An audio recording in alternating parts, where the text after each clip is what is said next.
সূরা আল আনকাবুত। বিসমিল্লাহির রহমানির রহিম। রহমান রহিম আল্লাহ তাআলার নামে। আলিফ লাম মিম। মানুষরা কি এটা মনে করে নিয়েছে তাদের শুধু এটুকু বলার কারণেই ছেড়ে দেয়া হবে যে আমরা ঈমান এনেছি এবং তাদের কোন রকম পরীক্ষা করা হবে না? আমি তো সেসব লোকদেরও পরীক্ষা করেছি যারা এদের আগে এভাবেই ঈমানের দাবি করেছিল। আল্লাহ তাআলা অবশ্যই তাদের ভালো করে জেনে নেবেন যারা ঈমানের দাবিতে সত্যবাদী। আবার ঈমানের মিথ্যা দাবিদারদেরও তিনি অবশ্যই জেনে নেবেন। যারা সব সময় গুনাহের কাজ করে বেড়ায় তারা এটা ধরে নিয়েছে তারা বুদ্ধির প্রতিযোগিতায় আমার থেকে আগে চলে যাবে। এটা তাদের একটা মন্দ সিদ্ধান্ত যা আমার সম্পর্কে তারা করতে পারল। তোমাদের মধ্যে যে ব্যক্তি এই আশা করে সে আল্লাহ তাআলার সামনাসামনি হবে, তবে সে যেন জেনে রাখে আল্লাহ তাআলার নির্ধারিত এই সময়টা অবশ্যই আসবে। আল্লাহ তাআলা সব কিছু শোনেন, সব কিছু জানেন। যে ব্যক্তি আল্লাহ তাআলার পথে সংগ্রাম সাধনা করে সে তো আসলে তা করে তার নিজের কল্যাণের জন্যই, কেননা আল্লাহ তাআলা সৃষ্টিকুল থেকে প্রয়োজন মুক্ত। যারা ঈমান আনে এবং নেক কাজ করে আমি অবশ্যই তাদের সেসব দোষ ত্রুটিগুলো দূর করে দেব, এবং তারা যেসব নেক আমল করে আমি তাদের সেসব কর্মের উত্তম ফল দেব। আমি মানুষকে তাদের পিতামাতার সাথে সদ্ব্যবহার করার আদেশ দিয়েছি, কিন্তু যদি কখনো তারা তোমাকে আমার সাথে কাউকে শরীক করার জন্য জবরদস্তি করে, যেহেতু এ ব্যাপারে তোমার কাছে কোন রকম দলিল প্রমাণ নেই, তাই তুমি তাদের কোনো আনুগত্য করো না, কেননা তোমাদের তো আমার কাছেই ফিরে আসতে হবে। আর তখন আমি অবশ্যই তোমাদের সব কিছু বলে দেব তোমরা দুনিয়ার জীবনে কে কোথায় কি করতে। যারা আল্লাহ তাআলার উপর ঈমান এনেছে এবং নেক আমল করেছে আমি অবশ্যই তাদের নেক বান্দাদের অন্তর্ভুক্ত করে নেব। মানুষদের মাঝে কিছু এমনও আছে যারা মুখে বলে আমরা আল্লাহ তাআলার উপর ঈমান এনেছি, কিন্তু যখন তাকে আল্লাহর পথে চলার জন্য কষ্ট দেয়া হয় তখন তারা মানুষের এই পীড়নকে আল্লাহ তাআলার আযাবের মতোই মনে করে। আবার যখন তোমার মালিকের কোনো সাহায্য আসে তখন তারা মুসলমানদের বলতে থাকে আমরা তো তোমাদের সাথেই ছিলাম। এরা মনে করে আল্লাহ তাআলা সৃষ্টিকুলের মানুষদের অন্তরের গোপন বিষয় সম্পর্কে বুঝি মোটেই অবগত নন। আল্লাহ তাআলা অবশ্যই তাদের ভালো করে জেনে নেবেন যারা ঈমান এনেছে। আবার তিনি মুনাফিকদেরও ভালো করে জেনে নেবেন। কাফেররা ঈমানদারদের বলে তোমরা আমাদের পথের অনুসরণ করো, আমরা কিয়ামতের দিন তোমাদের গুনাহসমূহের বোঝা তুলে নেব। অথচ তারা সেদিন তাদের নিজেদের গুনাহসমূহের সামান্য পরিমাণ বোঝাও উঠাতে পারবে না। এরা আসলেই মিথ্যাবাদী। কিয়ামতের দিন এরা অবশ্যই তাদের নিজেদের গুনাহের বোঝা উঠাবে, তারপর তাদের এ বোঝার সাথে থাকবে তোমাদের বোঝাও। দুনিয়ার জীবনে যত মিথ্যা কথা তারা উদ্ভাবন করেছে তাদের অবশ্যই সে ব্যাপারে সেদিন প্রশ্ন করা হবে। আমি নূহকে তার জাতির কাছে পাঠিয়েছিলাম, সে ওদের মাঝে অবস্থান করল 50 কম 1000 বছর। তারা যখন তার কথা শুনল না তখন মহাপ্লাবন এসে তাদের পাকড়াও করল। মূলত তারা ছিল বড়ই জালেম। এ মহাপ্লাবন থেকে আমি তাকে এবং তার সাথে নৌকার আরোহীদের রক্ষা করেছি, আর আমি এ ঘটনাকে সৃষ্টিকুলের মানুষদের জন্য একটি নিদর্শন বানিয়ে রেখেছি। আর যখন ইব্রাহিম তার জাতিকে বলল তোমরা এক আল্লাহ তাআলার ইবাদত করো এবং তাঁকেই ভয় করো, এটাই তোমাদের জন্য ভালো যদি তোমরা বুঝতে পারো। তোমরা তো আল্লাহ তাআলাকে বাদ দিয়ে কেবল মূর্তিসমূহের পূজা করো এবং স্বয়ং আল্লাহ তাআলা সম্পর্কে মিথ্যা কথা উদ্ভাবন করো।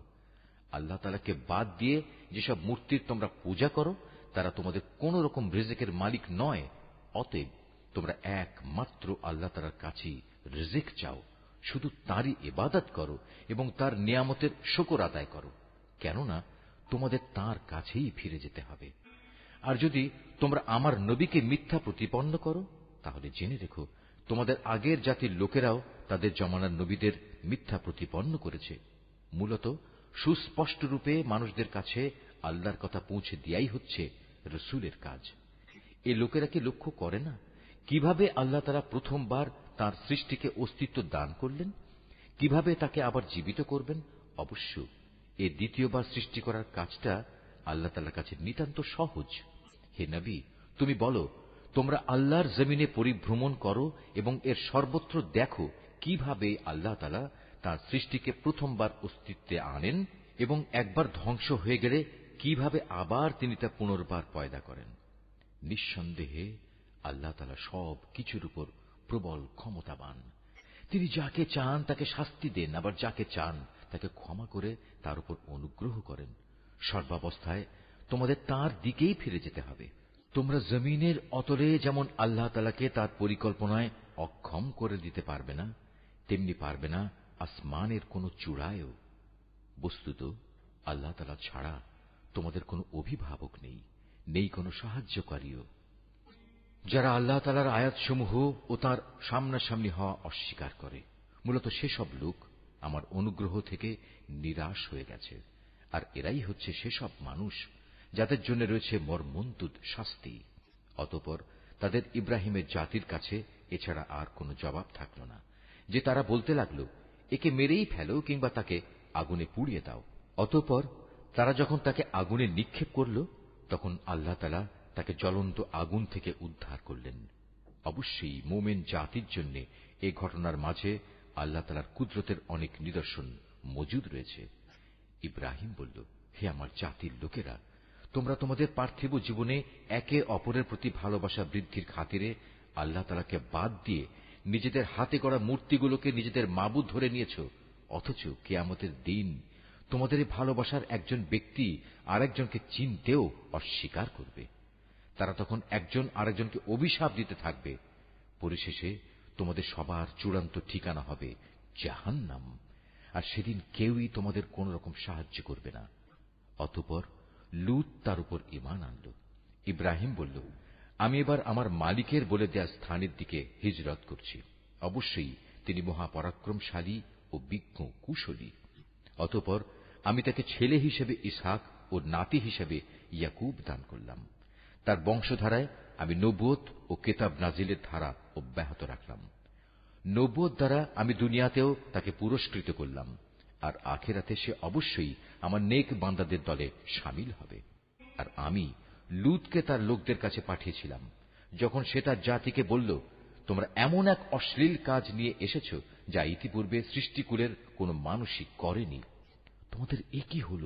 তোমরা কি তোমাদের কামনা বাসনার জন্য মহিলাদের বাদ দিয়ে পুরুষদের কাছে হাজির হচ্ছ, এবং এ উদ্দেশ্যে আল্লাহ তাআলার নির্ধারিত পথ তোমরা প্রকারান্তরে কেটে দিচ্ছ, এবং তোমরা তোমাদের ভরা মজলিসে এ অশ্লীল কাজে লিপ্ত হচ্ছ। তাদের লূতের জাতির মানুষের কাছেও এছাড়া আর কিছুই বলার ছিল না, যে তারা বলল, হ্যাঁ যাও নিয়ে এসো আমাদের উপর আল্লাহর আযাব, যদি তুমি তোমার আযাবের ওয়াদায় সত্যবাদী হও। এ কথা শুনে সে আল্লাহর দরবারে ফরিয়াদ করে বলল, হে আমার মালিক, এই ফাসাদি জাতির মোকাবেলায় তুমি আমায় সাহায্য করো। অতঃপর যখন আমার পাঠানো ফেরেশতারা একটা সুখবর নিয়ে ইব্রাহিমের কাছে এলো, তখন তারা বলল, আমরা লূতের এ জনপদের অধিবাসীদের ধ্বংস করব, কেননা তার অধিবাসীরা বড় জালেম। এ কথা শুনে সে বলল, তা কি করে সম্ভব? সেখানে তো নবী লূতও রয়েছে। তারা বলল, আমরা ভালো করে জানি সেখানে কে কে আছে। আমরা লূত এবং তার পরিবারের লোকজনদের অবশ্যই রক্ষা করব, তবে তার স্ত্রীকে নয়। সে আযাবে পড়ে থাকা লোকদের দলে শামিল হবে। তারপর যখন সত্যি আমার পাঠানো ফেরেশতারা লূতের কাছে এলো, তখন তাদের এই আশাটায় লূত খুবই বিষণ্ণ মনা হল। এদের সম্মান রক্ষা করতে পারবে না কারণে তার মন ভেঙে গেল। ওরা এটা দেখে বলল, হে লূত, তুমি ভয় পেও না, তুমি দুশ্চিন্তাগ্রস্তও হয়েও না। আমরা তুমি এবং তোমার পরিবার পরিজনদের রক্ষা করব, তবে তোমার স্ত্রীকে নয়। সে তো আযাবে পড়ে থাকা ব্যক্তিদেরই একজন। আমরা অচিরে এ জনপদের বাকি অধিবাসীদের উপর আসমান থেকে এক ভীতিকর আযাব নাজিল করব, কেননা এরা ছিল ভীষণ গুনাহগার জাতি। একদিন সত্যি সত্যি আমি এই জনপদকে উল্টে দিয়েছি, এবং তখন থেকে আমি এটিকে জ্ঞানবান সম্প্রদায়ের জন্য একটি সুস্পষ্ট নিদর্শন করে রেখে দিয়েছি।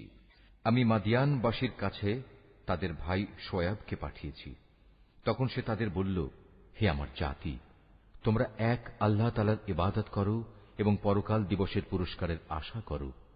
আল্লাহর জমিনে তোমরা বিপর্যয় সৃষ্টি করো না। কিন্তু তারা তাকে মিথ্যা সাব্যস্ত করল। অতঃপর প্রচন্ড ভূমিকম্প তাদের পাকড়াও করল, ফলে তারা নিজ নিজ ঘরেই উপুড় হয়ে পড়ে থাকল। আদ এবং সামুদকেও আমি ধ্বংস করেছিলাম। তাদের ধ্বংসপ্রাপ্ত বসতি থেকেই তো তোমাদের কাছে আযাবের সত্যতা প্রমাণিত হয়ে গেছে। শয়তান তাদের কাজ তাদের সামনে শোভন করে রেখেছিল এবং এ কৌশলে সে তাদের সঠিক রাস্তা থেকে ফিরিয়ে রেখেছিল, অথচ তারা তাদের অন্য সব ব্যাপারে ছিল দারুণ বিচক্ষণ। কারুন, ফেরাউন এবং হামানকেও আমি ধ্বংস করেছি। মুসা তাদের কাছে আমার সুস্পষ্ট আয়াত নিয়ে এসেছিল, কিন্তু তারা তাকে মানার বদলে জমিনে বড় বেশি অহংকার করেছিল, অথচ তারা কোনো অবস্থায় আমার আযাব থেকে পালিয়ে আগে চলে যেতে পারল না। অতঃপর এদের সবাইকেই আমি তাদের নিজ নিজ গুনাহের কারণে পাকড়াও করেছি। এদের কারো ওপর প্রচন্ড ঝড় পাঠিয়েছি, কাউকে মহাগর্জন এসে আঘাত এনেছে, কাউকে আমি জমিনের নিচে গেঁড়ে দিয়েছি, আবার কাউকে আমি পানিতে ডুবিয়ে দিয়েছি। মূলত আল্লাহ তাআলা এমন ছিলেন না যে তিনি এদের উপর কোনো জুলুম করেছেন। জুলুম তো বরং তারা নিজেরাই নিজেদের উপর করেছে।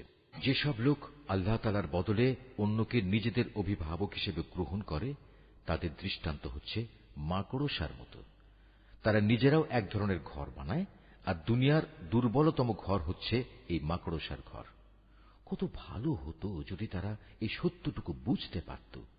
এরা আল্লাহ তাআলার পরিবর্তে যে সবকিছুকে ডাকে, আল্লাহ তাআলা তাদের সম্পর্কে সম্যক অবগত রয়েছেন।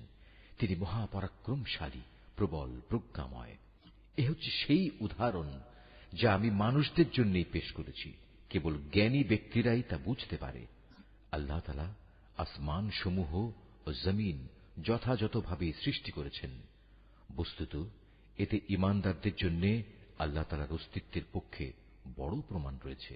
নবী, যে কিতাব তোমার উপর নাজিল করা হয়েছে তুমি তা তেলাওয়াত করো এবং নামাজ প্রতিষ্ঠা করো।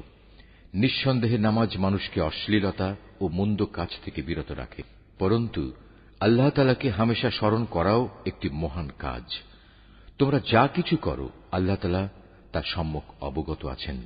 হে মুসলমানরা, তোমরা কিতাবধারীদের সাথে কোন রকম তর্ক বিতর্ক করো না, তবে উত্তম পন্থায় করতে পারো। আবার তাদের মধ্যে যারা জুলুম করে তাদের কথা আলাদা। আর তোমরা বলো, আমরা ঈমান এনেছি কিতাবের যা কিছু আমাদের উপর নাজিল করা হয়েছে তার উপর, আরো ঈমান এনেছি যা কিছু তোমাদের উপর নাজিল করা হয়েছে তার উপরও। আসলে আমাদের মাবুদ ও তোমাদের মাবুদ হচ্ছেন একজন, এবং আমরা সবাই তার কাছেই আত্মসমর্পণ করি। যেভাবে আমি আগের কিতাব নাজিল করেছি ঠিক সেভাবেই আমি তোমার উপর এ কিতাবও নাজিল করেছি। আমি আগে যাদের কিতাব দান করেছিলাম, যারা সত্যানুসন্ধিৎসু ছিল, তারা এর উপর ঈমান এনেছে। পরবর্তী লোকদের মাঝেও কিছু ভালো মানুষ আছে যারা এর উপর ঈমান এনেছে। আসলে অস্বীকারীরা ছাড়া কেউই আমার আয়াত অস্বীকার করে না। হে নবী, তুমি তো এ কোরআন নাজিল হওয়ার আগে কোনো বই পুস্তক পাঠ করনি, না তুমি তোমার ডান হাত দিয়ে কোনো কিছু লিখে রেখেছ যে তা দেখে অসত্যের পূজারীরা কোনো সন্দেহে লিপ্ত হয়ে পড়ছে। বরং এগুলো হচ্ছে তাদের অন্তরে সুস্পষ্ট নিদর্শন, যাদের আল্লাহ তাআলার পক্ষ থেকে জ্ঞান দেয়া হয়েছে। কতিপয় জালেম ব্যক্তি ছাড়া আমার এই সুস্পষ্ট আয়াতের সাথে কেউই গোঁড়ামি করতে পারে না। তারা তোমার সম্পর্কে বলে, এ ব্যক্তির কাছে তার মালিকের পক্ষ থেকে নবুয়তের কোনো প্রমাণ নাজিল হয় না কেন? হে নবী, তুমি বলো, নিদর্শন তো আল্লাহ তাআলার হাতেই রয়েছে।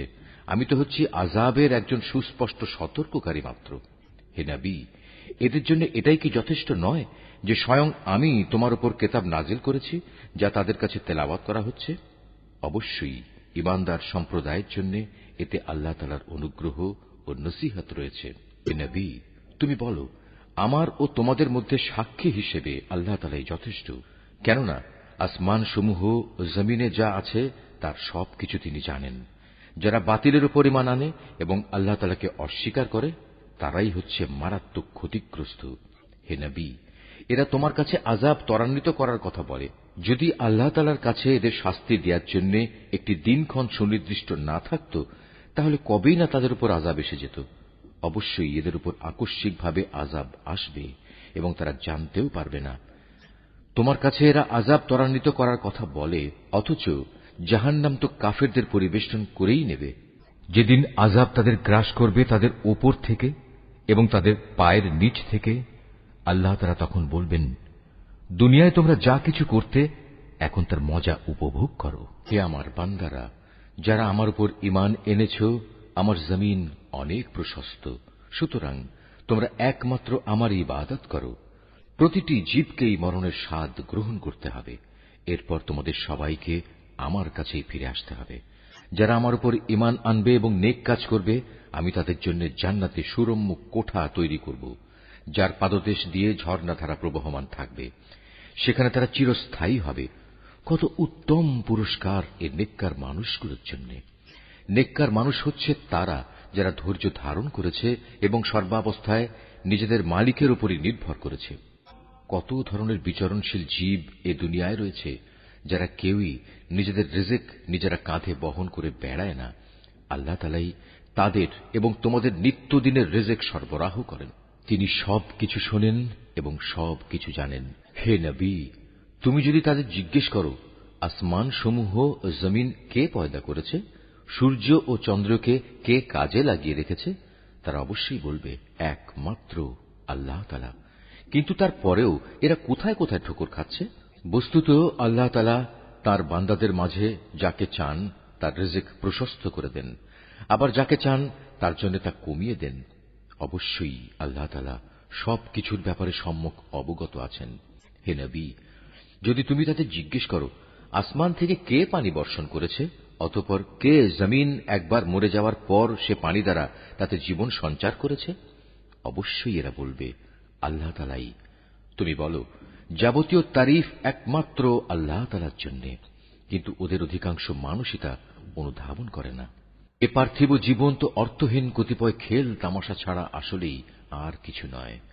আখিরাতে জীবনই হচ্ছে সত্যিকারের জীবন।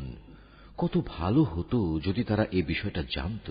যখন এরা জলযানে আরোহণ করে বিপর্যয়ের সম্মুখীন হয়, তখন তারা একান্ত নিষ্ঠার সাথে আল্লাহ তাআলাকেই ডাকে। কিন্তু আল্লাহ তাআলা যখন তাদের মুক্তি দিয়ে স্থলে নামিয়ে নিরাপদ করে দেন, তখন সাথে সাথে আল্লাহ তাআলার সাথেই এরা শরিক করতে শুরু করে, যেন আমি তাদের উপর যা কিছু অনুগ্রহ করেছি তা তারা অস্বীকার করতে পারে, এবং এভাবেই এরা কয়টা দিন দুনিয়ায় ভোগ বিলাস করে কাটিয়ে দিতে পারে। অচিরেই এরা আসল ঘটনা জানতে পারবে। এরা কি দেখতে পাচ্ছে না কিভাবে আমি এ মক্কাকে শান্তি ও নিরাপদ আশ্রয়স্থল বানিয়ে রেখেছি, অথচ তার চারপাশে মানুষদের প্রতিনিয়ত জোর করে ছিনিয়ে নেওয়া হচ্ছে।